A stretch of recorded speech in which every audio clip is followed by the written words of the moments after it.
লোটে মাছ কিন্তু কম বেশি সবাই পছন্দ করে, আর এই বর্ষার সময় বেশি লোটে মাছটা পাওয়া যায়। লোটে মাছের পদ্ধতি কিন্তু অনেক রকমের তোমরা খেয়েছো।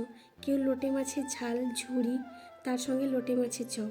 কিন্তু আমি আজকে যে রান্নাটা দেখাবো তোমরা একবার করে খেও, দেখবে সবাই বাড়ির লোক প্রশংসা করবে। আর এই রান্নাটা না খুব সহজ। লোটে মাছের একবার এটা করে দেখো, তোমাদের ভীষণ ভালো লাগবে। খুব প্রিয় মাছ, তাই আজকে আমি 500 মতো মাছ নিয়েছি। ভালো করে মাছটাকে কেটে ধুয়ে রেখেছি। ওর মধ্যে নুন আর পাতিলেবু রস আধা ঘন্টা মতো মাখিয়ে রেখেছিলাম।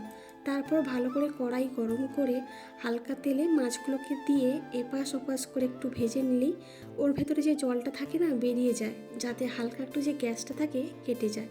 এরপর 5 ফোড়ন দিয়ে পেঁয়াজ রসুন আর গুঁড়ো মশলা দিয়ে একটু ভালো করে কষে একটু তেল ছাড়ার পর হালকা জল দিয়ে রেডি লোটে মাছ। একবার এইরকম বানিয়ে দেখো, মাছগুলো পুরো গোটা গোটা থাকবে আর খেতেও দারুণ।